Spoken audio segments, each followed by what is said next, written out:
Hello everyone. तो कैसे हैं आप सभी? आई होप सभी बहुत अच्छे होंगे।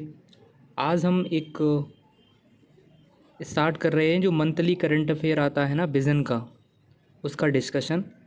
क्योंकि आने वाले यूपीएससी 2023 एग्ज़ाम के लिए बहुत इंपॉर्टेंट है, और जो भी स्टेट पीसीएस एग्ज़ाम्स आएंगे, चाहे फिर वो बीपीएससी हो, यूपीपीसीएस हो, उन सभी में बहुत इंपॉर्टेंस रखता है ये। तो उसको करंट को डिस्कस करेंगे, और ये विज़न की मंथली मैगज़ीन है, उससे हम कर रहे हैं। तो जैसे कि आपको पता है कि विज़न की जो मंथली मैगज़ीन है, उसमें आपने देखा होगा कि बाइफरकेट करके आता है, सारे सब्जेक्ट अलग अलग उसके इंपॉर्टेंट टॉपिक्स दिए होते हैं जो भी करंट न्यूज़ में रहे हैं, उसको हम डिस्कस करेंगे। तो जो फर्स्ट टॉपिक है हमारा, वो है पॉलिटी एंड गवर्नेंस का पार्ट, वो है कॉरपोरेटिव्स। तो रिसेंटली आपने देखा होगा कॉरपोरेटिव्स की इंपॉर्टेंस बहुत ज़्यादा है, क्योंकि ये जो ईयर है 2022 हम सेलिब्रेट कर रहे हैं as a international day of cooperative. ये 100th international day of cooperatives है। 100 साल पूरे हो गए हैं जब से हम इंटरनेशनल डे ऑफ कॉपरेटिव्स को सेलिब्रेट कर रहे हैं।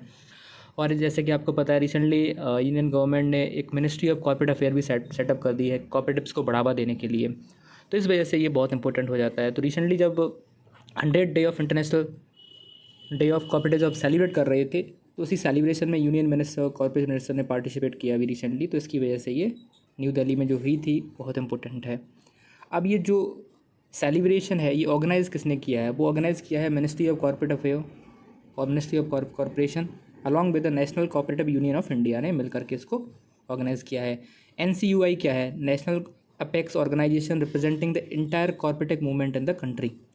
ये एक ऐसा अपेक्स ऑर्गेनाइजेशन है जो कि पूरे कॉर्पोरेटिव मूवमेंट को भारत के अंदर रिप्रेजेंट करता है। ये 1929 में सेटअप किया गया था, और इट वॉज रिकॉग्नाइज इन 1961, और ये 1961 में इसको रिकॉग्नाइज़ किया गया है। इसकी थीम क्या है? जो मेन थीम थी इस इवेंट की, वो क्या है? Building a self reliant India and a better world through cooperatives. एक सेल्फ रिलायंट इंडिया बनाना है और बेटर वर्ल्ड बनाना है थ्रू कॉपरेटिव्स की मदद से। हमें ये इसके डेफिनेशंस हैं।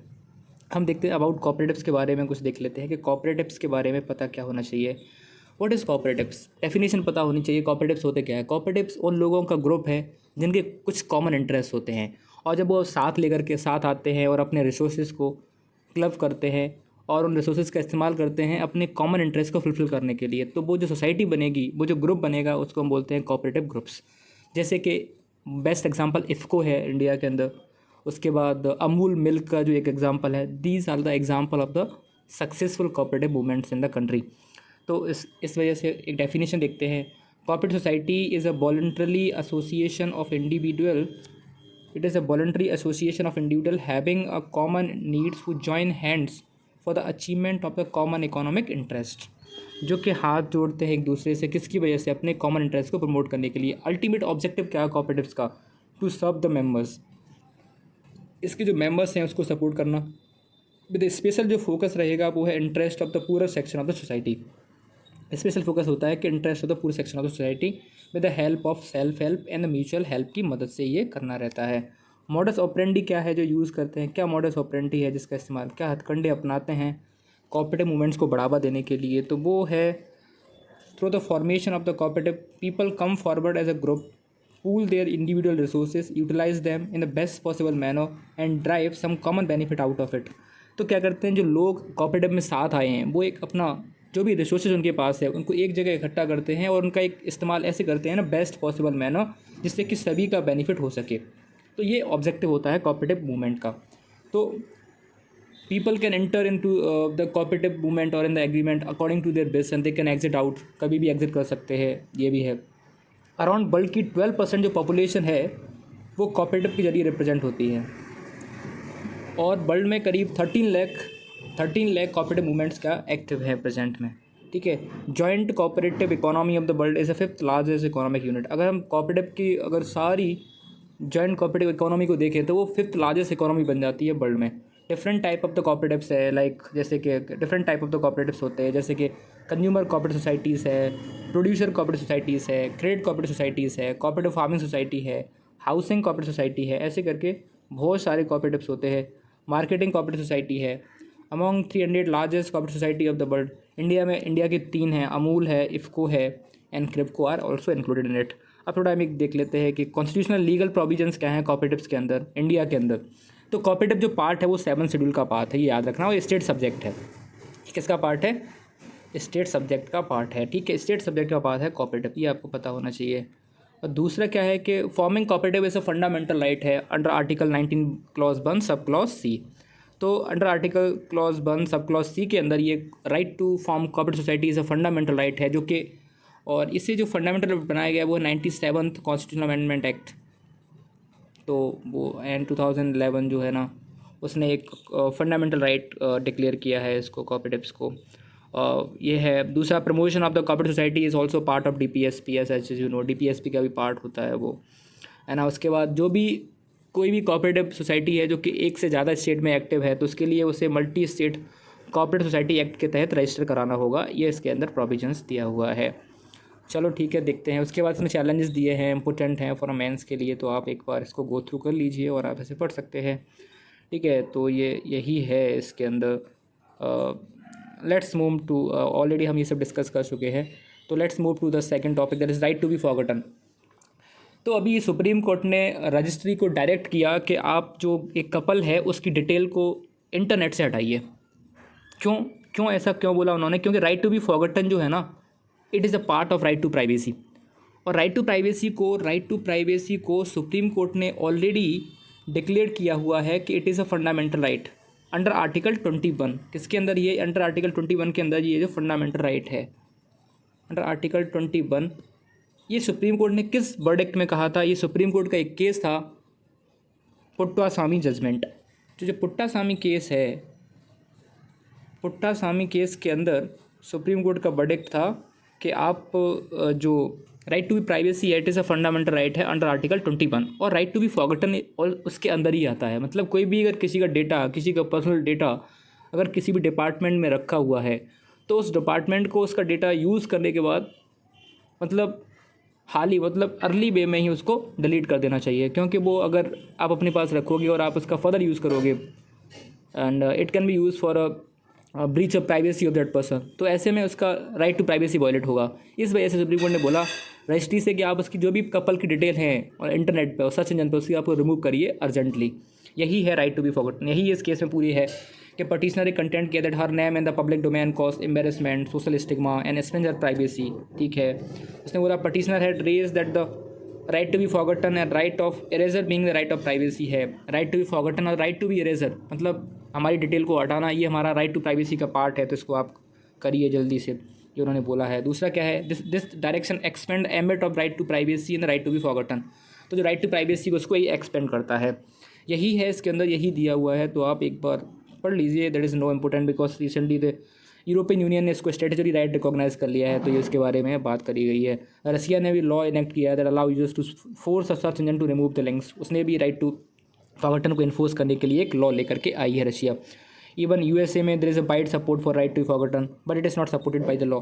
US के अंदर भी एक अच्छा खासा प्रोटेस्ट चल रहा है कि right to be forgotten should be accepted as a part of right to privacy, but अभी तक इसको इसी कानून के द्वारा अभी तक सपोर्ट नहीं किया गया है, तो ये आप पता होना चाहिए। अब हम देखते हैं नेक्स्ट टॉपिक। ये और जो डिटेल्स है रिगार्डिंग, जैसे कि इंफॉर्मेशन टेक्नोलॉजी जो रूल्स है इंडिया के, वो कहते हैं which is a current regime for governing digital data also does not have any provision related to right to be forgotten. तो हमारा जो करंट जो इन्फॉर्मेशन टेक्नोलॉजी रूल्स हैं 2011 के, उसमें भी कोई राइट टू फॉरगॉटन का कोई प्रोविजंस मेंशन है नहीं स्पेसिफिकली, अगर देखो आप तो। दूसरा ये देख लेते हैं, in India there is no law that specifically provide for the right to be forgotten. कोई लॉ नहीं है जो कि स्पेसिफिकली राइट टू फॉरगॉटन को प्रोवाइड कराता हो। Now withdrawn from personal data protection bill 2019 content provision related to the right doctrine of the right to forgotten. लेकिन अभी जो एक बिल जो अभी रिसेंटली लाया गया था, उसको विड्रॉल कर लिया गया है, उसके अंदर प्रोविजंस थे राइट टू बी फॉरगॉटन के। तो ये है जैसे कि अनलाइक GDPR, तो हमने देखा यूरोपियन यूनियन ने ऐसे personal data protection bill recognise किया है राइट टू बी फॉरगॉटन को, तो वो एक ठीक है। अभी मैंने बताया, ये अभी देखो सुप्रीम कोर्ट का ये जजमेंट था कि in landmark case of Puttaswamy versus in of India case, Supreme Court recognise right to be forgotten as a part of right to life under article 21 of the constitution. तो उन्होंने पहले recognise किया है।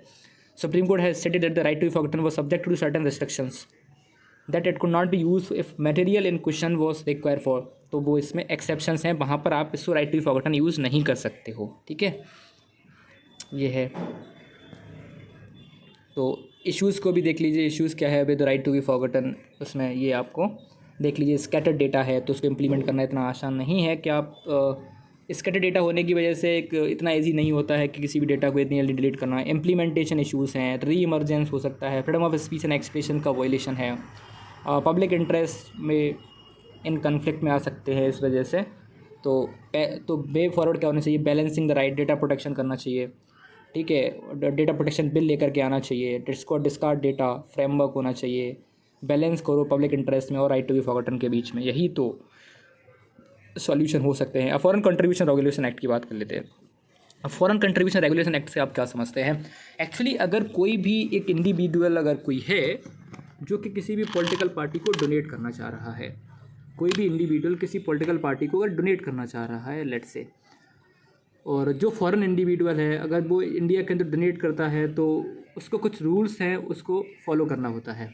क्योंकि अगर फॉरेन कंट्रियां ऐसा भी तो कर सकती हैं हमारे इलेक्शन जो हैं उसको इन्फ्लुएंस करें, ठीक है, वो हमारे खिलाफ हमारी कंट्री के खिलाफ टेरर फाइनेंसेस कर सकती हैं, मतलब टेरर एक्टिविटीज़ को फाइनेंस कर सकती हैं, एक्सट्रीमिस्ट मूवमेंट चल रहे हैं, नक्सलिज्म, इस सब को बढ़ावा दे सकती हैं फॉरेन फंडिंग के जरिए। एनजीओ को पैसा दिया, एनजीओ ने वो पैसा जिस पर्पज़ के लिए एनजीओ सेटअप किया उसके लिए यूज़ ना करके वो किसी दूसरे पर्पज़ के लिए यूज़ कर रहा है, जो कि एंटी इंडिया एक्टिविटीज़ हैं, जो कि इंडिया की सॉवरेनिटी इंटीग्रिटी के खिलाफ है। तो इस वजह से जो फॉरेन कंट्रीब्यूशन है ना उसको हम क्या करते हैं, रेगुलेट करती है गवर्नमेंट, और ministry of home affair FCRA rules को नोटिफाई करती है। तो ये उससे रिलेटेड है। रिसेंटली क्या किया है कि रिसेंटली FCRA रूल्स जो है ना उनको अमेंड किया गया है to reduce compliance burden on the citizen, कि जो सिटीजन के ऊपर कंप्लाइंस बर्डन है उसको रिड्यूस करने के लिए अब ये डिसीजन लिया गया है, ठीक है। तो ये है, ठीक है। अब देखते हैं कि क्या क्या प्रोविजंस लाए गए हैं रिसेंट न्यू अमेंडमेंट के अंदर, कि now individual can send up to 10 lakh without informing the government, कि अभी जो इंडिविजुअल है वो 10 लाख तक के पैसे भेज सकता है किसी भी एनजीओ को, किसी भी एंटिटी को, विदाउट इन्फॉर्मिंग द गवर्नमेंट। लेकिन अगर 10 लाख से ज़्यादा का भी अगर अमाउंट है तब भी वो भेज सकता है, लेकिन यहाँ पर उसे इन्फॉर्म करना होगा गवर्नमेंट को with in the 3 month. Earlier यहाँ 1 मंथ का प्रोविजन था कि अर्लियर 30 डेज़ के अंदर आपको इन्फॉर्म करना होता था। अब तुम अगर 3 मंथ तक भी करते हो ना तो भी कोई इशू नहीं है।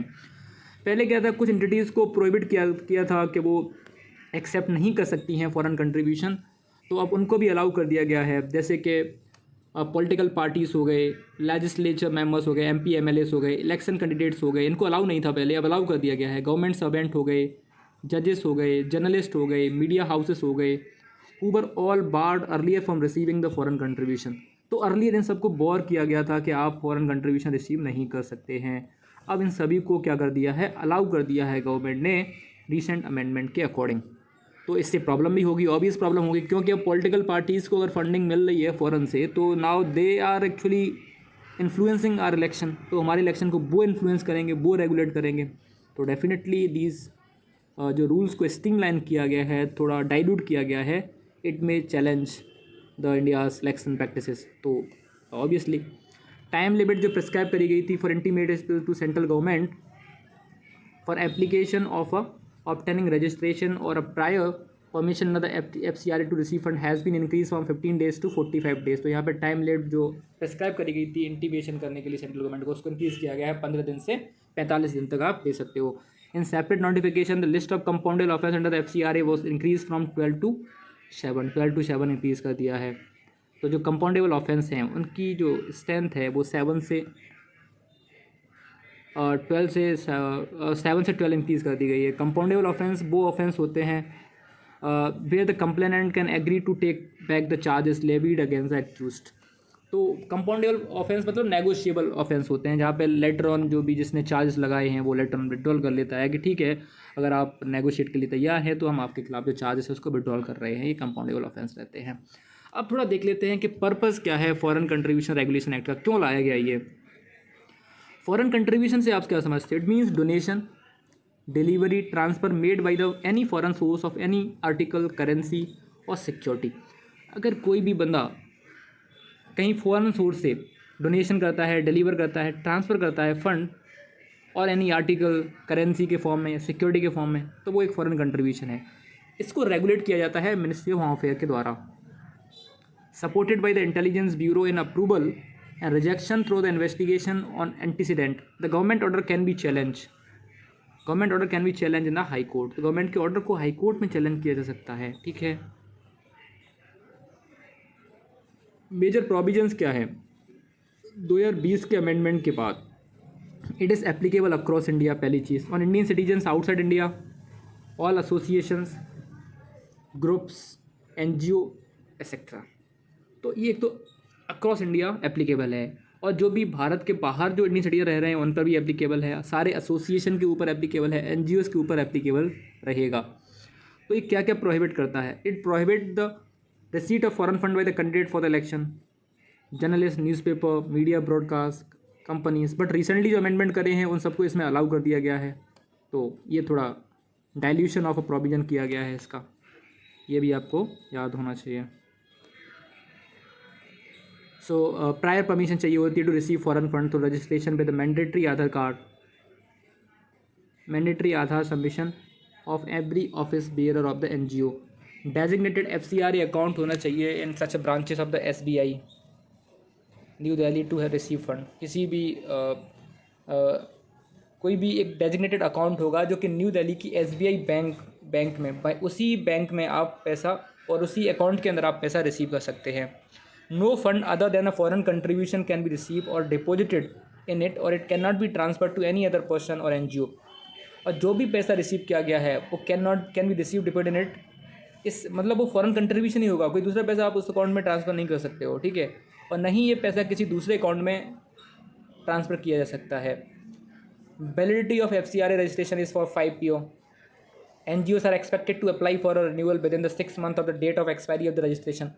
तो एफसीआरए रजिस्ट्रेशन की जो वैलिडिटी रहेगी वो 5 साल की रहेगी, और 6 महीने के अंदर, एक्सपायरी के 6 महीने पहले आपको अप्लाई करना पड़ेगा फर्दर से रजिस्ट्रेशन के। Use of the fund is limited to purpose for which it was receive. तो और जो फंड का आप इस्तेमाल करेंगे ना, कोई भी एनजीओ मान लो फंड अगर रिसीव कर रहा है तो वो उसी चीज़ में उसका इस्तेमाल करेगा जिस पर्पज़ के लिए वो एनजीओ सेटअप करी गई है, ना कि तुम कहीं और एक्टिविटीज़ में यूज़ कर रहे हो, एंटी नेशनल एक्टिविटीज़ के खिलाफ यूज़ कर रहे हो, इंडिया के खिलाफ यूज़ कर रहे हो, तो वहाँ आपको पनिशेबल ऑफेंस रहेगा वो चीज़, ठीक है। Compulsory filing of the annual return कर दिया गया है। तो ये सारे प्रोविजंस हैं इसके अंदर, यही है। इंपॉर्टेंस देख लो क्या क्यों है, क्यों चाहिए है। मैंने बोला ना, to protect the national interest के लिए, maintaining economic growth, development, protection of the Indian society culture, political independence के लिए, सारी चीज़ों के लिए हमें एफसीआरए की ज़रूरत है, ठीक है। ये सॉवरेनिटी फ्रेंडली फॉर्मुलेशन के लिए, ट्रांसपेरेंसी, अकाउंटेबिलिटी एंड एफसीआरए, तो ये सारा कुछ था, ठीक है। तो आज हम इतना ही रखते हैं। आज हमने 3 टॉपिक देख लिए हैं, ठीक है। और उसके बाद हम देखेंगे कल से मॉडल टीनेंसी एक्ट 2021, और ये आज इतना रखते हैं। 3 टॉपिक हमारे कंप्लीट हो चुके हैं, तो क्या एक और कर लें क्या? चलो इसी भी देख लेते हैं कि गवर्नमेंट अभी रिसेंटली मॉडल टीनेंसी एक्ट लेकर के आई है। टीनेंसी से क्या समझते हैं? टीनेंट कौन होते हैं? Who is a टीनेंट? टीनेंट कौन होता है? आप मान लो दिल्ली रह रहे हो, पढ़ रहे होगे, तो आपने रूम ले रखा होगा, तो आप क्या है? You are what? You are a tenant for your honour. जो तुम्हारा जो लैंड ऑनर है, तुम्हारी जो हाउस ऑनर है, उसके लिए तुम टीनेंट हो, किराएदार हो। तो उसको रेगुलेट करने के लिए 2021 में सेंट्रल गवर्नमेंट एक मॉडल टीनेंसी एक्ट लेकर के आई थी। मॉडल टीनेंसी एक्ट क्या होता है कि जब सेंट्रल गवर्नमेंट डायरेक्टली लॉ नहीं बना सकती किसी सब्जेक्ट पे, क्योंकि वो स्टेट सब्जेक्ट का पार्ट है, तो वो मॉडल एक्ट लेकर के आती है। मॉडल एक्ट के बेसिस पर जो वेरियस स्टेट गवर्नमेंट हैं वो अपने अपने लॉज इंप्लीमेंट करती हैं कि हाँ, हमें इसके पैरामीटर पे हमें अपना लॉ बनाना चाहिए, because these are the good provisions for regulating. वैसे ही करके मॉडल टीनेंसी एक्ट लाया गया, और उसको कुछ स्टेट हैं, रिसेंटली 4 स्टेट हैं, Andhra Pradesh, Tamil Nadu, Uttar Pradesh, Assam, revise the tenancy law to be in line with the model tenancy act. तो कुछ स्टेट है उन्होंने अपना रिसेंटली जो टीनेंसी लॉ है उसको अमेंड किया है और मॉडिफाई किया है, रिवाइज़ किया है। जैसे कि उसमें आंध्र प्रदेश है, तमिलनाडु है, उत्तर प्रदेश है, असम है। द टीनेंसी लॉ अकॉर्डिंग और इन line with the model tenancy act के अकॉर्डिंग उन्होंने इसको रिवाइज़ किया है, ठीक है।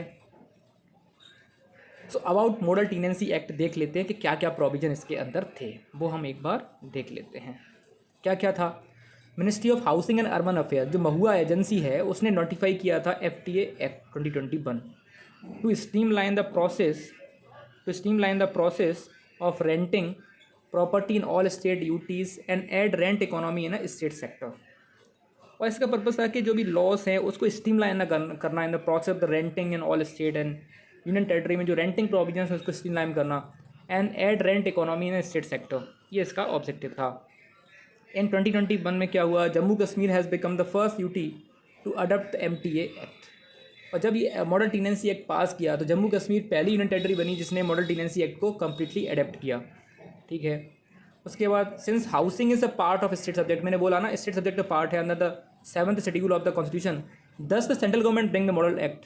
सो model act is only a suggestive framework होता है, एक सजेशन होता है स्टेट के लिए कि अगर देखो हम लॉ नहीं बना सकते, आप ये आपके स्टेट का सब्जेक्ट का पार्ट है, लेकिन हम आपको एक डायरेक्शन दे सकते हैं कि एक मॉडल एक्ट के जरिए कि आप इसके अकॉर्डिंग अपने लॉ को स्ट्रीमलाइन करिए, इसके अकॉर्डिंग अपने लॉ को बनाइए, जिससे कि एक स्ट्रीमलाइन रेंटिंग सिस्टम हो ऑल ओवर द कंट्री। सारी कंट्रियाँ, सारे स्टेट, सारे यूनियन टेरिटरीज एक ऐसा लॉ बनाएं जो कि कॉमन हो, ठीक है। इस वजह से मॉडल टीनेंसी एक्ट लाया जाता है to follow well regulating rental housing and agreement को प्रमोट करने के लिए। तो ये है, ये था। दूसरा, इट रिप्लेस एग्जिस्टिंग जो टीनेंसी प्रोविजंस हैं of for more than 70 years old east Punjab urban rent restriction act of 1949। तो बहुत बहुत पुराने टीनेंसी को रेगुलेट करते हुए लॉस हैं, उनको रिप्लेस करना इसका ऑब्जेक्टिव था, ठीक है। As per census 2011 nearly 1.1 crore houses were lying vacant in the country. 2011 के सेंसस के अकॉर्डिंग करीब 1.1 करोड़ हाउसेज ऐसे हैं जो कि वैकेंट हैं, and making these houses available on the rent will complement the vision of housing for all. और अगर यही जो वैकेंट हाउसेज अगर सबको मिल जाए on the rent, so it fulfil the vision of housing for all जो target है government का बाई 2022। इस वजह से इस MTA एक्ट को लाया गया था, ठीक है। हम देख लेते हैं एप्लीकेबिलिटी क्या है, इसमें कौन कौन एप्लीकेबल है। Applicability, it cover the premises let out for residential, commercial, educational use but not for industrial use. It would not cover hotel, lodges, lodging houses and inns etc. तो ये बस रेजिडेंशियल, जो भी कोई अगर कोई आप अपनी बिल्डिंग रेजिडेंशियल पर्पज़ के लिए दे रहे हैं, कॉमर्शियल पर्पज़ के लिए दे रहे हैं, एजुकेशन पर्पज़ के लिए दे रहे हैं, उसको ही उसी के रेंट को रेगुलेट करेगा। ये जो इंडस्ट्रियल पर्पज़ के लिए जो भी प्रॉपर्टी यूज़ हो रही है उसके लिए इसमें प्रोविजंस नहीं है, उसके लिए सेपरेट एक्ट है, तो ये इंपॉर्टेंट है। टीनेंसी एग्रीमेंट क्या होगा, all the premises whether it is residential और commercial this shall be rented only after written agreement on a mutually agreed term and inform to propose rent authority within 2 months from date of tenancy agreement. तो जो भी premises हैं, चाहे वो residential हो, commercial हो, तो उनको रेंट किया जाएगा ओनली आफ्टर रिटन एग्रीमेंट। जब एक रिटन एग्रीमेंट हो जाएगा उसके बाद ही आप प्रॉपर्टी को रेंट कर सकते हैं, और उन्हें इन्फॉर्म करना होगा जो भी रेंट अथॉरिटी है उसको within the 2 months from date of tenancy agreement. जब भी एग्रीमेंट हुआ है उसके बीच में 2 महीने के अंदर आपको इन्फॉर्म करना होगा किसको, रेंट अथॉरिटी को। तो ये है। टीनेंसी पीरियड क्या रहेगा, टीनेंसी में request landlord for renewal extension of the tenancy period. जो टीनेंट है वो अपने लैंडलॉर्ड्स को रिक्वेस्ट कर सकता है कि आप हमारी टीनेंसी को पीरियड को और बढ़ा दीजिए। If tenant fail to vacate the premises at the end of the tenancy, अगर मान लो कि टीनेंसी पीरियड खत्म हो चुका है और टीनेंट ने अभी तक अपना जो प्रीमिसेस है उसको खाली नहीं किया है, और on termination of the pregnancy by an older he will be liable to pay, तो उसको twice the monthly rent for the first 2 months, तो उसको फिर शुरुआत के 2 महीने में लगातार 2 महीने का रेंट देना पड़ेगा। मतलब 1 महीने का रेंट 2 महीने का देना पड़ेगा, 1 महीने की जगह। ये फाइन लगेगा। 4 times मंथली रेंट होगा subsequently till he occupy the premises. तो ऐसे करके इसे करना रहेगा, ठीक है। सिक्योरिटी डिपॉजिट करनी रहेगी सो के लैंडलॉर्ड को भी एक सिक्योरिटी बना रहे, वो सिक्योरिटी के लिए minimum 2 month rent for a residential property, तो वो भी रखना पड़ेगा, ठीक है। दूसरा, digital platform, it will be set up an local vernacular language of the state for submitting tenancy agreement and other documents, और ये सब है। सब लेटिंग का provision, it can only be done with the prior consent of the landlord. No structural change can be done by the tenant without written consent. अगर आप कुछ बदलाव करना चाह रहे हैं उसके प्रोसेस में तो विदाउट लैंडलॉर्ड की कंसेंट के आप नहीं कर सकते हैं। उसके बाद 3 tier रिड्रेसल मैकेनिज्म भी सेटअप किया गया है, तो वो भी एक इम्पोर्टेंट है।